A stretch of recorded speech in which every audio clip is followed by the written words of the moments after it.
है। अगर इस धरती को रोग से मुक्त करना चाहते हो तो गाय पालो, और गाय नहीं पाल सकते हो तो जहां गौशालाएं हैं वहां दान करो। वहां भूसा है, जव है, खर चोकर आदि है, या फिर उनके लिए दक्षिणा उससे खरीद करके उनकी व्यवस्था चले। तो इस प्रकार से हमें सेवा करनी चाहिए। और वहां से आप यहाँ भूसा दो वहां, और या अन्न दो गौ माता के लिए, और वहां से आप गोबर खाद लेके आओ, ट्राली में भर के गोबर खाद भर के लाओ और खेत में डाल दो। तो धीरे धीरे गाय का गोबर गोमूत्र ही उस पृथ्वी में जो विष है उस विष का शमन करने वाली है, विष को दूर करने वाली है। नहीं आगे आने वाले समय में जन्म लेते ही बच्चे रोगी होंगे, जन्म लेते ही। और आज ये स्थिति हो रही है, जन्म लेते ही बालक को दिखाई नहीं देता, बड़े बड़े चश्मा लग जाते हैं। देखो ये बैठी बिटिया कितना बड़ा चश्मा लगाए है, देखो छोटे छोटे बच्चे भारी मोटे मोटे लेंस लगाए बैठे हैं। ये क्या है? बालपन में ही नेत्र ज्योति जा रही है, नेत्रों का पावर नष्ट होता जा रहा है। क्यों? क्योंकि अन्न में विष है, अन्न में विष है, इसमें हम लोग विष खा रहे हैं। इसीलिए किसी का शरीर स्वस्थ नहीं है, शरीर में आलस भरा हुआ है, विवेक नष्ट हो रहा है, बुद्धि तीव्र नहीं है, कुशाग्र बुद्धि नहीं है, सब आलसी होते जा रहे हैं। इसी का कारण है।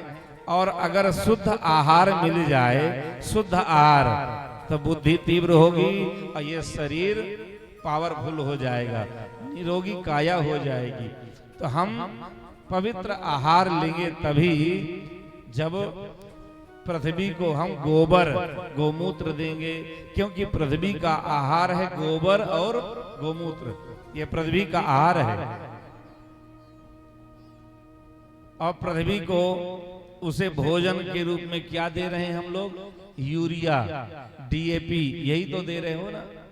अब बताओ, जब पृथ्वी को जहर खिलाओगे, विष खिलाओगे, तो वह पृथ्वी कैसे सुंदर अन्न देगी? वह तो विष ही उगलेगी। फिर न सोना उगलेगी, न मोती उगलेगी, न हीरा, वो तो विष और रोगों को प्रकट करने वाली होगी। इसलिए हम लोग अपने बच्चों के लिए शुद्ध आहार उपजें, और इसके लिए गोबर गोमूत्र खेत में जरूर डालना चाहिए। यूरिया डीएपी का उपयोग कम करो, भले ही अन्न कम होगा पर पवित्र होगा, शुद्ध होगा।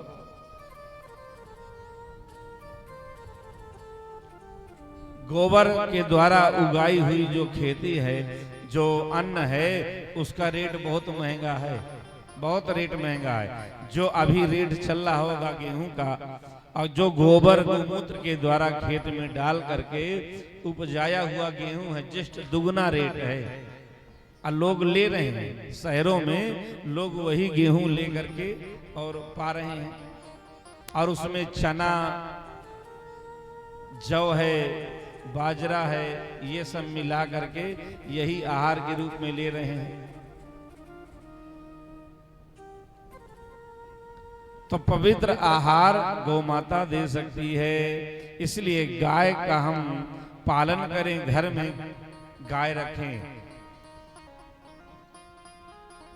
गाय को हम घर में रखें, घर के आंगन में। अब आपसे हम पूछ रहे हैं, आपके घर परिवार में कोई वयोवृद्ध माता पिता हो या बाबा हो, चाचा ताऊ, कोई भी हो, अगर मृत्यु का समय होगा तो उस समय क्या करोगे? गोदान की महिमा है, मृत्यु के समय गोदान करना चाहिए, गाय का पूंछ पकड़ाना चाहिए। तो बताओ किसका पूंछ पकड़ाओगे? बकरिया का, कुतिया का, कि सुअरिया का? किसका पूंछ पकड़ाओगे?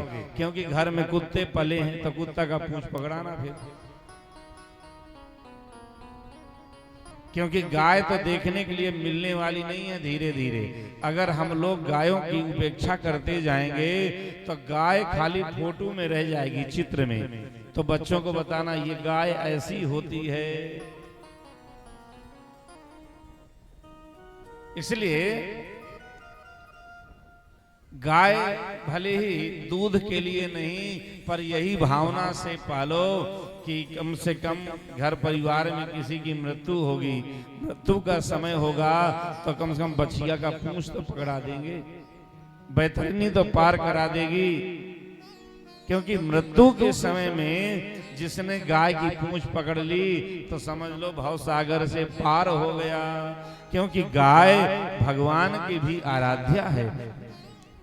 जिसने गाय का आश्रय लिया वह कभी यम यातना नहीं भोगता है। गौ सेवा करने वाला भगवान के गोद में बैठता है, भगवान के गोद का अधिकारी होता है। इसलिए हमें गाय की सेवा अवश्य करनी चाहिए। प्रत्येक घर में ज्यादा नहीं तो 2-3 गाय पालो। किसान लोग हो, जमीन है, जगह भी है, 2-3 गाय घर में रखना चाहिए, घर के आंगन में। और पर गाय को हम लोग नहीं रखते, घर से भगा देते हैं और भैंस को रखते हैं। अब यहाँ जितने बैठे बताओ भैंस किसके किसके घर में है? ईमानदारी से हाथ खड़ा करना। भैंस किसके घर में है? क्यों हाथ नीचे किए हो? भैंस किसके घर में है? हंसने की बात नहीं है, उठा दो जिसके यहाँ हो। भैंस कमजोर नहीं है। यमराज का वाहन भैंसा। अब भैंसा की मम्मी भैंसिया। कौन कौन भैंसिया को पाले? हाथ खड़ा करो। किसी के यहाँ नहीं है, भैंसिया भी नहीं है। अच्छा, गाय किसके यहाँ है? गाय किसके किसके यहाँ है बताओ? 5-6 हाथ उठ रहे हैं। देखिए, गाय का दर्शन, सुनो ध्यान से, गाय का प्रातः काल दर्शन हो जाए तो आयु बढ़ती है। आयु बढ़ती है। गाय का दर्शन हो जाए प्रातः काल, आयु बढ़ती है। और गाय को हाथ फेर दिया जाए प्रणाम करने से उसके रोग नष्ट हो जाते हैं, रोग नष्ट होते हैं। और भैंस का सुबह से दर्शन हो जाए तो आयु कम होती है। क्योंकि यमराज का वाहन है, यमराज के वाहन की मम्मी है भैंसिया। तो यमराज मृत्यु के देवता हैं और आयु का हरण करते हैं। इसलिए भैंस पालने वालों आंगन में मत रखो भैंस को, न घर के बाहर। भैंस को रखना तो घर के पीछे रखो कि प्रातः काल कम से कम नजर खुले तो गाय का दर्शन हो, भैंस का ना हो।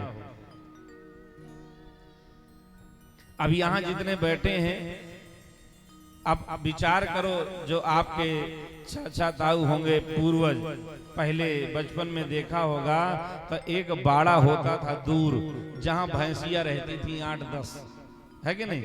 8-10 भैंसियां वहीं बांध देते थे, वहीं सानी भूसा किए, दूध लेके आ गए। और गाय प्रायः घर में ही रखते थे, घर के आंगन में। क्यों? क्योंकि गाय आयु को बढ़ाने वाली है, रोगों का नाश करने वाली है, भूत प्रेत आदि यह दुष्ट आत्माओं को घर से भगाने वाली है, मंगल करने वाली है गाय।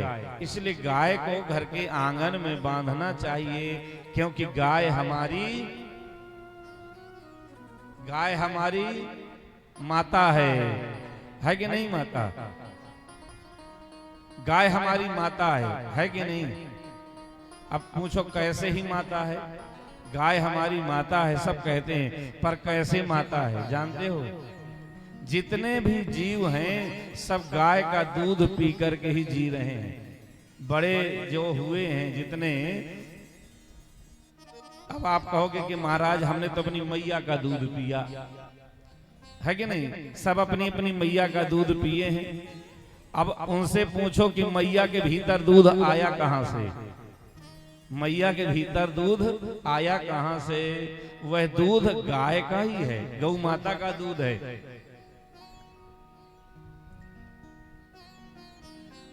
गोलोक में श्री राधा कृष्ण भगवान विराजे थे और उसी समय श्री राधा कृष्ण का प्रेम ही सुरभि गाय के रूप में प्रकट हो गया। सुरभि गाय के रूप में प्रकट हुआ राधा कृष्ण का प्रेम। और उस समय श्री दामा नामक गोप ने बढ़िया स्वर्ण की दोहनी में गाय को दूहा और वह दूध श्री ठाकुर जी को भोग धराया है। श्री प्रियालाल जी ने दूध आरोगा, जो ही दूध पिया, दूध पीने के बाद इतने आह्लाद में डूब गए तो भगवान कृष्ण ने बांसुरी बजाई त्रिभंग ललित होकर के। जब वेणु वादन किया, बांसुरी बजाई तो गाय के पयोधर से इतना दूध झरा, इतना दूध झरा कि विशाल समुद्र बन गया, जिसको कहते हैं क्षीर समुद्र। विशाल समुद्र बना और वह समुद्र दूध के रूप में, दूध का समुद्र है ना, क्षीर मने दूध, तो सुरभि गाय का दूध ही एक समुद्र के रूप में हो गया। और वहीं से भगवान ने जितने भी माताएं हैं, जहां पेट में बालक आया नहीं कि वहीं से दूध की पाइपलाइन भगवान ने डाल दी। जैसे पानी की टंकी बनाते हैं और प्रत्येक घर में पाइपलाइन डाल करके घर घर में पानी पहुंचता है, ऐसे ही भगवान ने व्यवस्था बना दी। तो जितनी भी माताएं हैं सबके भीतर वही सुरभि गाय का दूध ही आ रहा है। तो हम सब लोग सुरभि गाय का दूध पी करके ही बड़े हुए हैं, पले पोसे हैं। इसीलिए गाय हमारी माता है, गाय का दूध ही है, क्योंकि किसी दूध में सामर्थ्य नहीं है कि जीव को पुष्ट कर दे। किसी के दूध में सामर्थ्य नहीं है, केवल गौ माता के ही दूध में वह सामर्थ्य है।